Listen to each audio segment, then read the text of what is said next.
ഒന്നാം ലോക മഹായുദ്ധത്തെ പറ്റിയാണ് ഇന്നത്തെ ഈ വീഡിയോ.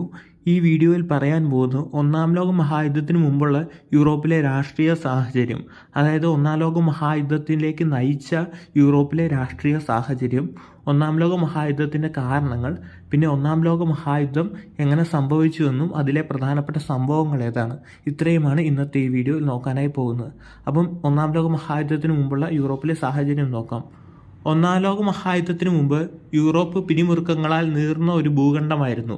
സഖ്യങ്ങളുടെയും മത്സരങ്ങളുടെയും അഭിലാഷങ്ങളുടെയും സങ്കീർണമായൊരു വലയാൽ രൂപപ്പെട്ടു. 19-ാം നൂറ്റാണ്ടിൻ്റെ അവസാനവും 20-ാം നൂറ്റാണ്ടിൻ്റെ തുടക്കവും സൈനികവാദത്തിൻ്റെയും ദേശീയതയുടെയും സാമ്രാജ്യത്തിൻ്റെയും ദുർബലമായ അധികാര സന്തുലിതാവസ്ഥയുടെയും ഉയർച്ച കണ്ടു. ഇത് സംഘർഷത്തിന് പാകമായ അന്തരീക്ഷം സൃഷ്ടിച്ചു.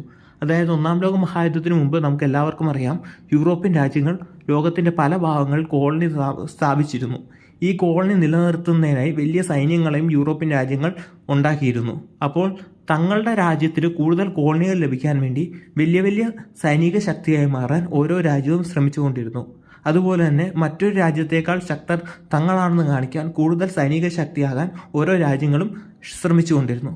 യൂറോപ്യൻ ശക്തികൾ തങ്ങളുടെ സൈനിക ശേഷി വളർത്തിയെടുക്കാൻ ആയുധ മത്സരങ്ങളിൽ ഏർപ്പെട്ടിരുന്നു.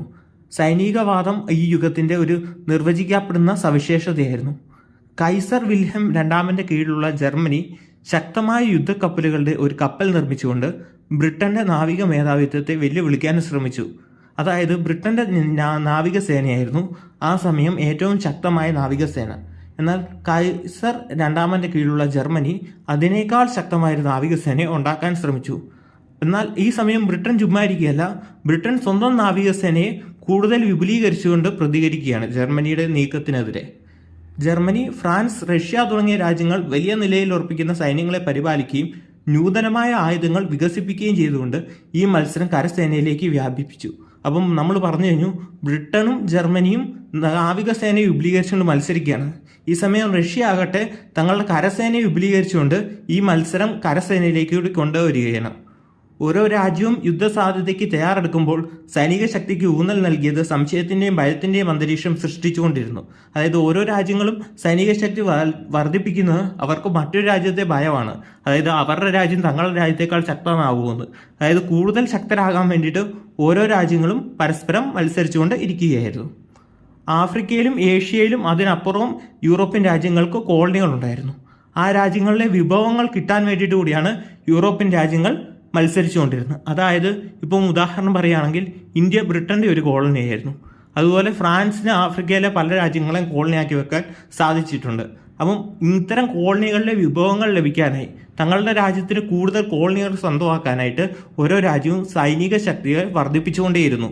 സാമ്രാജ്യത്തിനായുള്ള പോരാട്ടം ബ്രിട്ടൻ, ഫ്രാൻസ്, ജർമ്മനി തുടങ്ങിയ ശക്തികളെ സംഘർഷത്തിലേക്ക് കൊണ്ടുവന്നു. അവർ തങ്ങളുടെ സ്വാധീനം വിപുലീകരിക്കാനും വിലപ്പെട്ട പ്രദേശങ്ങൾ സുരക്ഷിതമാക്കാനും ശ്രമിച്ചു. ഈ മത്സരം വിദേശ സ്വത്തുക്കളിൽ മാത്രം ഒതുങ്ങിയില്ല, ഇത് യൂറോപ്പിലും കളിച്ചു. ഇവിടെ പ്രാദേശിക തർക്കങ്ങളും അഭിലാഷങ്ങളും സമ്മർദ്ദം കൂട്ടി.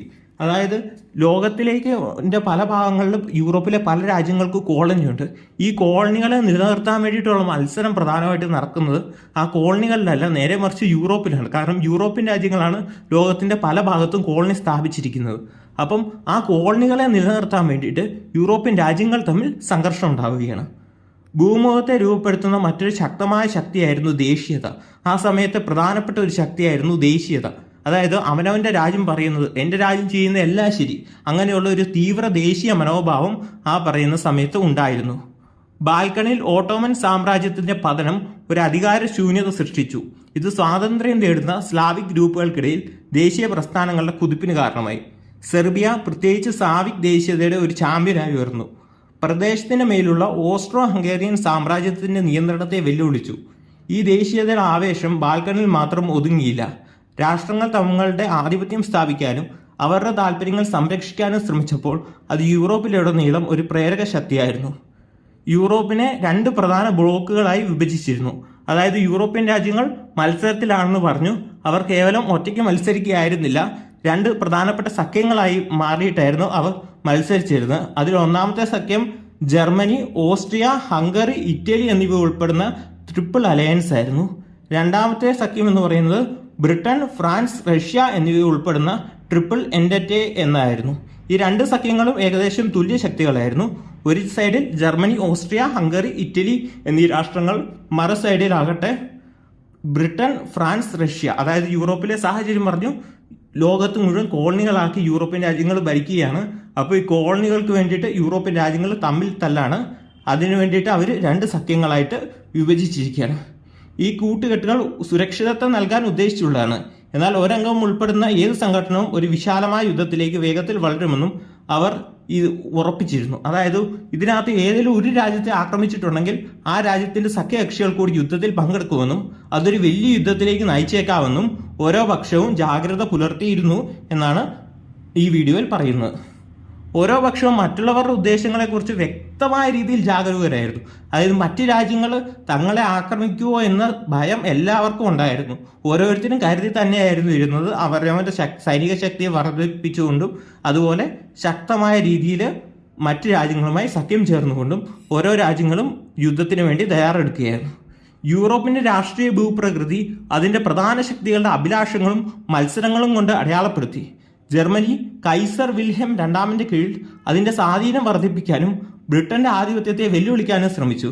നമുക്കറിയാം, ബ്രിട്ടൻ ആയിരുന്നു ആ സമയത്ത് ലോകത്തിലെ ഏറ്റവും വലിയ ശക്തി.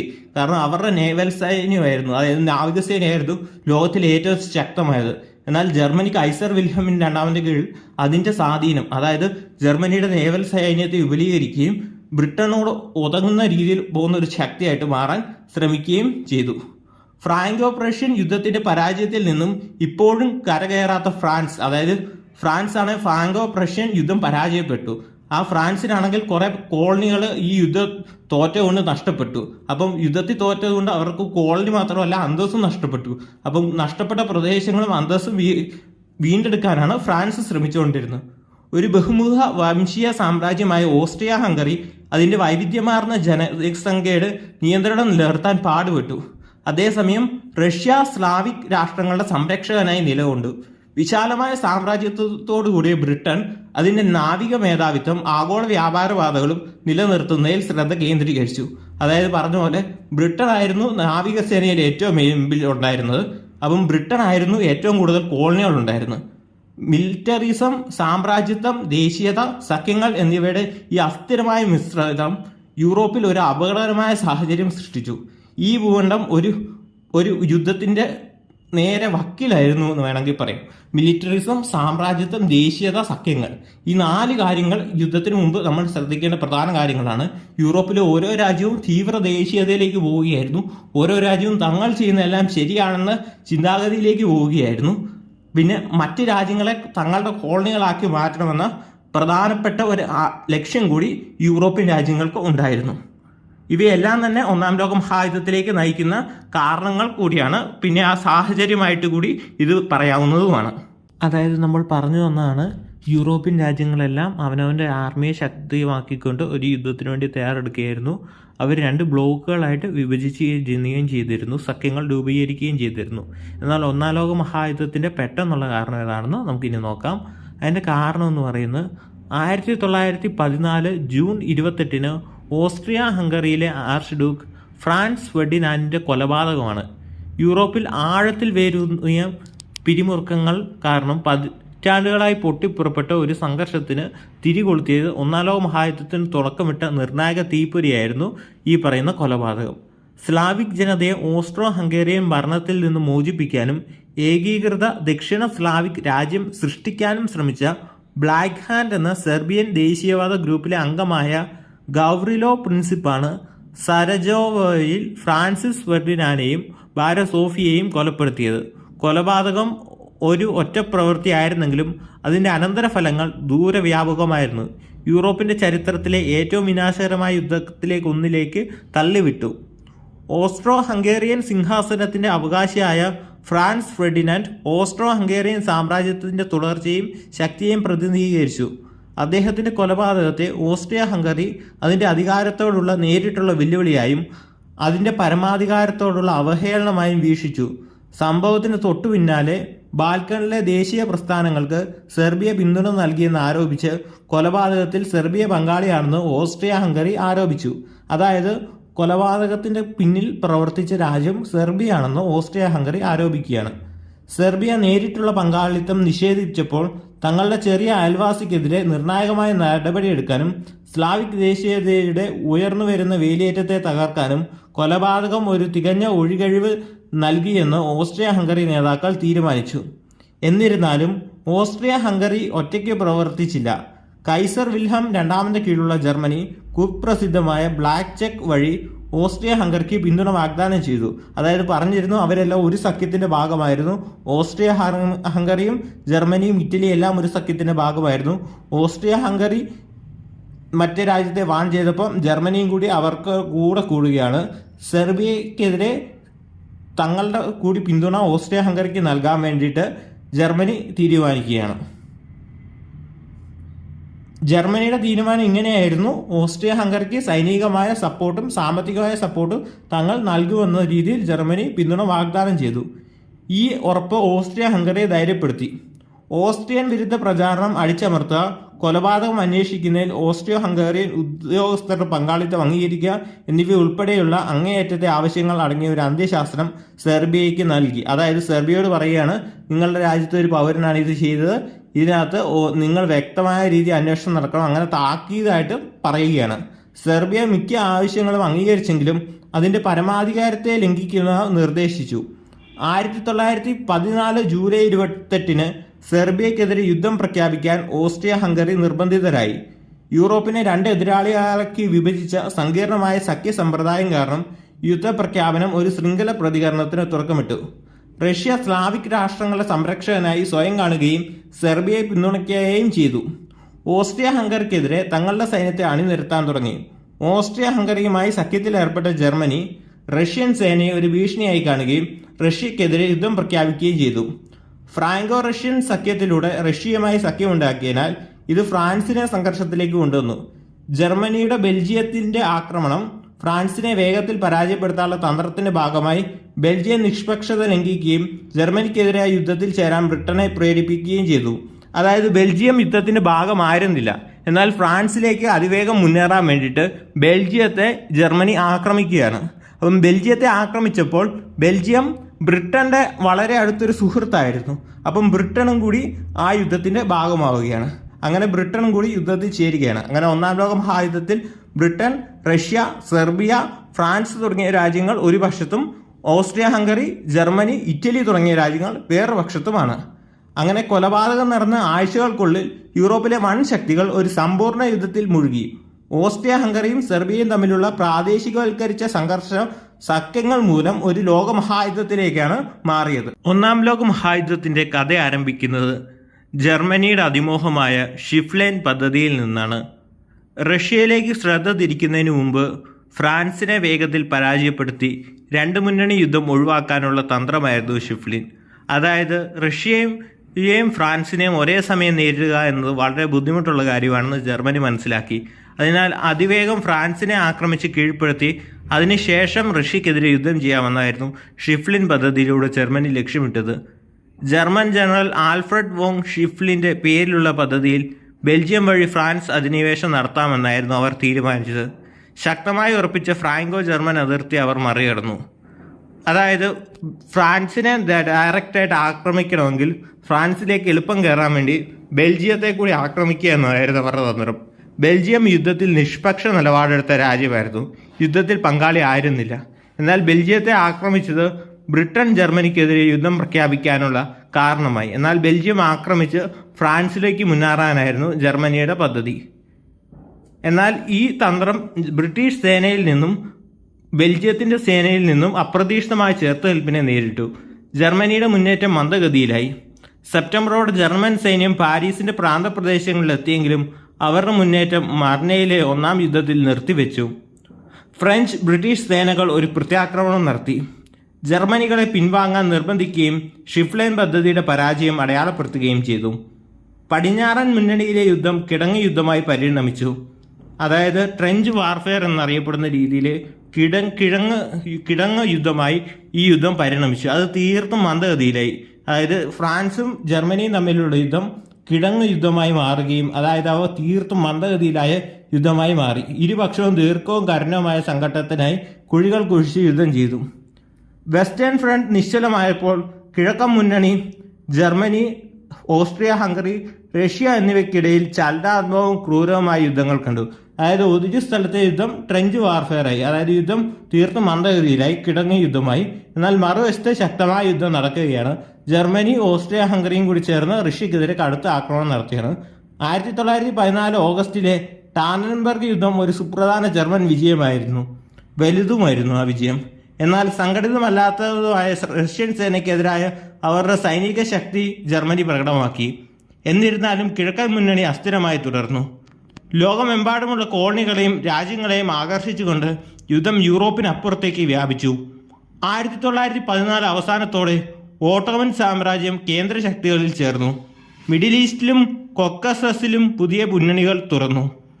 1915 ഗാലിപ്പോളി ക്യാമ്പയിൻ ഗാർഡനെല്ലസ് വഴി റഷ്യയിലേക്കുള്ള ഒരു റൂട്ട് സുരക്ഷിതമാക്കാനുള്ള സഖ്യകക്ഷികളുടെ പരാജയപ്പെട്ട ഒരു ശ്രമമായിരുന്നു ഇത്. കനത്ത നഷ്ടത്തിലും തന്ത്രപരമായ സ്തംഭനത്തിനും ഇത് കാരണമായി. അതേസമയം ജപ്പാൻ സഖ്യകക്ഷികളുടെ പക്ഷത്ത് യുദ്ധത്തിൽ പ്രവേശിച്ചു. പസഫിക്കിലെ ജർമ്മൻ പ്രദേശങ്ങൾ പിടിച്ചെടുത്തു. പുതിയ സാങ്കേതിക വിദ്യകളുടെ ആമുഖം യുദ്ധത്തിൻ്റെ സ്വഭാവത്തെ മാറ്റിമറിച്ചു.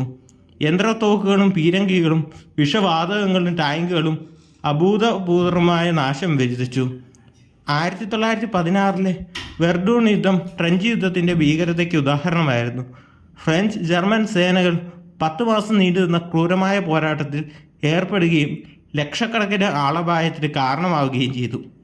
1916 നടന്ന സോം യുദ്ധത്തിലും ടാങ്കുകളുടെ അരങ്ങേറ്റം കണ്ടെങ്കിലും വലിയ മാനുഷിക ചെലവിൽ പരിമിതമായ പ്രാദേശിക നേട്ടങ്ങൾ കൈവരിച്ചു. യുദ്ധത്തിൻ്റെ ആഘാതം കടലുകളിലേക്കും വ്യാപിച്ചു. അവിടെ നാവിക യുദ്ധങ്ങളും ഉപരോധങ്ങളും നിർണായകമായ പങ്കുവഹിച്ചു. ജർമ്മനിയുടെ അനിയന്ത്രിതമായ അന്തർവാഹിനി യുദ്ധം സഖ്യകക്ഷികളുടെ ഷിപ്പിങ്ങിനെ ലക്ഷ്യമാക്കി. 1915 ലൂസിറ്റാനിയ പോലുള്ള സിവിലിയൻ കപ്പലുകൾ മുങ്ങാൻ ഇത് കാരണമായി. ഈ തന്ത്രം നിഷ്പക്ഷ രാഷ്ട്രങ്ങളുമായുള്ള, പ്രത്യേകിച്ച് അമേരിക്കയുമായുള്ള ബന്ധത്തിൽ വിള്ളലുണ്ടാക്കി. അമേരിക്ക യുദ്ധത്തിൽ പ്രവേശിക്കാനുള്ള ഒരു കാരണമായി ഈ കാര്യം മാറുകയുണ്ടായി. 1917 യുദ്ധം ഒരു വഴിത്തിരിവിലെത്തി. റഷ്യൻ വിപ്ലവം സാറിസ്റ്റ് ഭരണകൂടത്തിൻ്റെ തകർച്ചയിലേക്കും റഷ്യ സംഘർഷത്തിൽ നിന്ന് പിന്മാറുന്നതിലേക്ക് നയിച്ചു. അതായത് ഒക്ടോബർ വിപ്ലവത്തിന് ശേഷം റഷ്യയിൽ കമ്മ്യൂണിസ്റ്റ് ഗവൺമെൻറ് അധികാരത്തിൽ വരികയാണ്. അവർ ഒന്നാം ലോക മഹായുദ്ധത്തിൽ നിന്ന് റഷ്യയെ പിൻവലിക്കുകയാണ്. അതായത് റഷ്യ യുദ്ധത്തിൽ നിന്ന് പിന്മാറുകയാണ്. ജർമ്മനിക്ക് അതിൻ്റെ ശ്രമങ്ങൾ പടിഞ്ഞാറൻ മുന്നണിയിൽ കേന്ദ്രീകരിക്കാൻ ഇത് അനുവദിച്ചു. അതായത് യുദ്ധം നേരത്തെ 2 വർഷത്ത് നടക്കുന്നുണ്ടായിരുന്നു. എന്നാൽ റഷ്യ പിന്മാറിയതോടുകൂടി പടിഞ്ഞാറൻ സൈഡിൽ മാത്രം കേന്ദ്രീകരിക്കാൻ ജർമ്മനിക്ക് ഇത് സഹായകരമായി. എന്നിരുന്നാലും ജർമ്മനിയുടെ അന്തർവാഹിനി യുദ്ധം സിമ്മർമാൻ ടെലിഗ്രാമും നയിച്ച യുദ്ധത്തിലേക്കുള്ള യുണൈറ്റഡ് സ്റ്റേറ്റ്സിൻ്റെ പ്രവേശനം സഖ്യകക്ഷികൾക്ക് പുതിയ സൈനികരും വിഭവങ്ങളും നൽകി. അതായത് അമേരിക്ക കൂടി യുദ്ധത്തിൻ്റെ ഭാഗമാവുകയാണ് അവസാനമായപ്പോഴേക്കും. അപ്പം സഖ്യകക്ഷികൾക്ക് കൂടുതൽ സൈനികരെയും അമേരിക്കയുടെ ഇഷ്ടംപോലെ റിസോഴ്സസ് ഉണ്ടായിരുന്നു.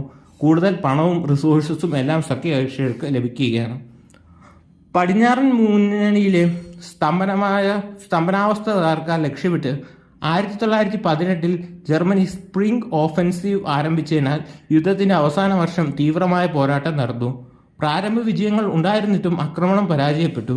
സഖ്യകക്ഷികൾ 100 ദിവസത്തിലെ ആക്രമണത്തിലൂടെ പ്രത്യാക്രമണം നടത്തി. നവംബറോടെ കേന്ദ്ര അധികാരങ്ങൾ താറുമാറായി. ബൾഗേറിയയിലും ഓട്ടോമൻ സാമ്രാജ്യവും കീഴടങ്ങി. ഓസ്ട്രിയ ഹംഗറി ആഭ്യന്തര വിപ്ലവങ്ങളെ അഭിമുഖീകരിച്ചു. വിയോജിപ്പും സാമ്പത്തിക ബുദ്ധിമുട്ടുകളും ബാധിച്ച ജർമ്മനി 1918 നവംബർ 11 യുദ്ധവിരാമത്തിൽ ഒപ്പുവെച്ചു. അതായത് ജർമ്മനി ഭാഗമായിരുന്ന സഖ്യം യുദ്ധത്തിൽ പരാജയപ്പെടുകയാണ്. ബ്രിട്ടൻ, ഫ്രാൻസ്, അമേരിക്ക, റഷ്യ എന്നീ രാജ്യങ്ങളുമായുള്ള സഖ്യം യുദ്ധം വിജയിക്കുകയുമാണ്. ഇനി യുദ്ധത്തിൻ്റെ പരിമിത ഫലങ്ങൾ എന്തൊക്കെയാണെന്ന് നമുക്ക് നോക്കാം.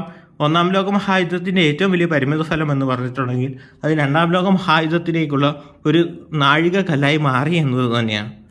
ഒന്നാം ലോക മഹായുദ്ധത്തിൻ്റെ അനന്തരഫലം ആഗോള ഭൂപ്രകൃതിയെ പുനർനിർമ്മിച്ച രാഷ്ട്രീയ പ്രക്ഷോഭങ്ങൾ, സാമ്പത്തിക വെല്ലുവിളികൾ, സാമൂഹിക മാറ്റങ്ങൾ എന്നിവയാൽ അടയാളപ്പെടുത്തിയ അഗാധമായ പരിവർത്തനത്തിൻ്റെ ഒരു കാലഘട്ടമായിരുന്നു.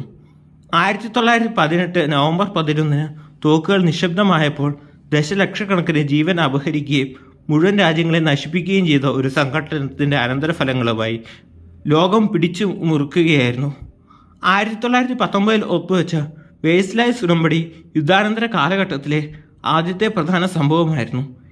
ഇത് വരും വർഷങ്ങളിൽ ഒരു ടോൺ സ്ഥാപിച്ചു. ഈ ഉടമ്പടി ജർമ്മനിക്ക് മേൽ കടുത്ത പിഴ ചുമത്തി. പ്രാദേശിക നഷ്ടങ്ങൾ, സൈനിക നിയന്ത്രണങ്ങൾ, അതിൻ്റെ സമ്പദ് വ്യവസ്ഥയെ തകർക്കുന്ന നഷ്ടപരിഹാരങ്ങൾ എന്നിവ ഉൾപ്പെടുന്നു. അതായത് ജർമ്മനിയുടെ കോളനികളെല്ലാം വിജയിച്ച സേന പിടിച്ചെടുക്കുകയാണ്. ജർമ്മനിക്ക് കനത്ത തുക യുദ്ധത്തിൻ്റെ നഷ്ടപരിഹാരമായി അടയ്ക്കേണ്ടി വരികയാണ്. ജർമ്മനിയെ യുദ്ധത്തിൻ്റെ കാരണക്കാരായിട്ട് ജർമ്മനിക്ക് കനത്ത സാമ്പത്തിക പ്രതിസന്ധി ഉണ്ടാക്കുകയാണ് ഈ യുദ്ധത്തിൽ ജയിച്ച സഖ്യകക്ഷികൾ ചെയ്യുന്നത്. നയതന്ത്രത്തിലൂടെയും കൂട്ടായ സുരക്ഷയിലൂടെയും ഭാവിയിലെ സംഘർഷങ്ങൾ തടയുക എന്ന ലക്ഷ്യത്തോടെ വേഴ്സലൈസ് ഉടമ്പടിയുടെ ഭാഗമായി ലീഗ് ഓഫ് നേഷൻസ് സ്ഥാപിതമായി. അതായത് ഒന്നാം ലോക മഹായുദ്ധത്തിന് ശേഷം ഇനി ഭാവിയിൽ ഒരു യുദ്ധം ഉണ്ടാകാതിരിക്കാൻ വേണ്ടിയിട്ട് വേഴ്സലൈസ് ഉടമ്പടിയുടെ ഭാഗമായിട്ട് ലീഗ് ഓഫ് നേഷൻസ്, ഇപ്പോഴത്തെ ഐക്യരാഷ്ട്ര സംഘടനയുടെ ആദ്യത്തെ രൂപമായിരുന്നു ഒന്നാം ലോക മഹായുദ്ധത്തിന് ശേഷം സ്ഥാപിച്ച ലീഗ് ഓഫ് നേഷൻസ്. അന്താരാഷ്ട്ര സഹകരണം വളർത്തിയെടുക്കാനുള്ള മഹത്തായ ശ്രമമായിരുന്നു ലീഗ് ഓഫ് നേഷൻസ് പ്രതിനിധീകരിച്ചത്. അതിൻ്റെ തീരുമാനങ്ങൾ നടപ്പിലാക്കാൻ അത് പാടുപെടുകയും അമേരിക്കയെപ്പോലുള്ള പ്രധാന ശക്തികളുടെ പങ്കാളിത്തമില്ലാതിരിക്കുകയും ചെയ്തു. യുദ്ധാനന്തര ലോകത്തിൻ്റെ വെല്ലുവിളികൾ, ആളുകൾ പരിഹാസങ്ങൾ നേരിടുമ്പോൾ യുദ്ധാനന്തര കാലഘട്ടത്തിൽ പുതിയ ശാസ്ത്രങ്ങളും പ്രസ്ഥാനങ്ങളും ഉദയം കണ്ടു. അതായത് യുദ്ധാനന്തര കാലഘട്ടത്തിൽ വലിയ മാറ്റങ്ങളാണ് തോറ്റ രാജ്യങ്ങളിൽ ഉണ്ടാക്കുന്നത്. ഇതിനിടെ പറയാൻ വിട്ടുപോയൊരു കാര്യമാണ്, ഇറ്റലി ആദ്യം ജർമ്മനിയുടെ കൂടെ ആയിരുന്നെങ്കിലും പിന്നീട് വിജയിച്ച സഖ്യകക്ഷികളുടെ കൂടെ ഇറ്റലി കൂറുമാറുകയാണ്. ആ യുദ്ധം തുടങ്ങിയ സമയത്ത് ഇറ്റലി ജർമ്മനിയുടെയും ഓസ്ട്രിയ ഹംഗറിയുടെയും കൂടെയായിരുന്നു. എന്നാൽ യുദ്ധം കുറച്ചായപ്പോൾ ഇറ്റലി നേരെ മറിച്ച് ബ്രിട്ടൻ്റെയും ഫ്രാൻസിൻ്റെയും കൂടെ കൂടുകയാണ് ചെയ്യുന്നത്. അതായത് ഇറ്റലി അന്നേരം യുദ്ധത്തിൽ തോറ്റുകൊണ്ടിരുന്ന രാജ്യങ്ങളുടെ കൂടെ നിന്ന് മാറി ജയിച്ചുകൊണ്ടിരിക്കുന്ന രാജ്യങ്ങളുടെ കൂടെയിലേക്ക് പരിവർത്തനം ചെയ്തിരുന്നു.